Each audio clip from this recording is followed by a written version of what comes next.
थोड़ा सा आप लोग ध्यान देंगे। मेरा एक गंदा आदत है, बीच में आवाज होगा तो हमसे डांट खाइएगा।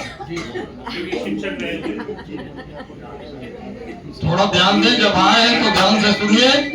हम ये नहीं बोल रहे हैं कि आप तालियां बजाइएगा, अच्छा लगेगा तो अपना लीजिएगा, तहे दिल से रख लीजिएगा, नहीं लगेगा कोई बात नहीं। अभी जब से हम लोग यहाँ बैठे हैं, कविता के बारे में चर्चा हो रहा था। कविता क्या है? जैसे 4-5 औंधे हों और पूछा जाए हाथी क्या है, तो जो पूंछ पकड़ा रहेगा पूंछ का डिस्क्रिप्शन करेगा, जो सूंड पकड़ेगा सूंड का करेगा, जो दांत पकड़ेगा दांत का करेगा। एकदम सही बात। जो महसूस करेगा वही करेगा। तो वैसे ही अलग अलग विचार निकला कविता के बारे में। एक छोटी सी गजल कविता पे आप लोग के खिदमत में से विचार करिए। स्वागत है भाई।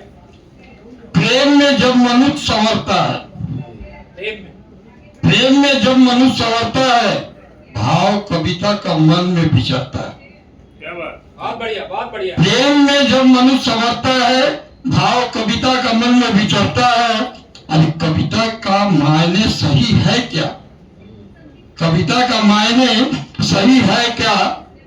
प्रश्न रह रह के मन में उचरता है। बहुत बढ़िया बहुत बढ़िया। प्रश्न रह रह के मन में उचरता है।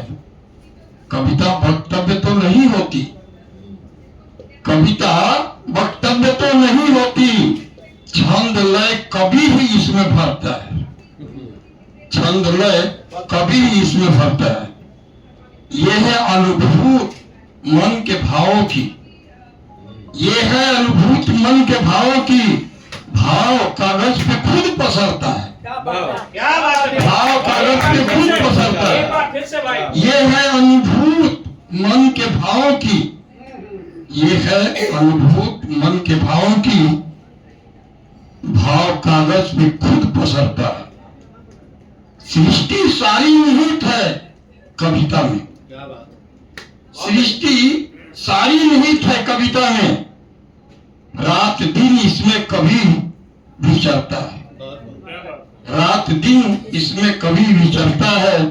अरे दिल में उतरे तुरंत ही कविता।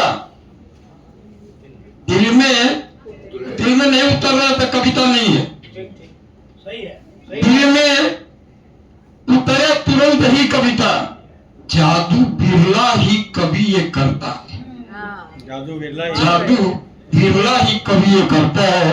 और अंतिम शेर है कि हो खुशी या दुखी पुकार कोई, हो खुशी या दुखी पुकार कोई, फिर सृजन कुछ न कुछ उभारता है। फिर सृजन कुछ न कुछ। जय हिंद भारत माता। बहुत बहुत धन्यवाद।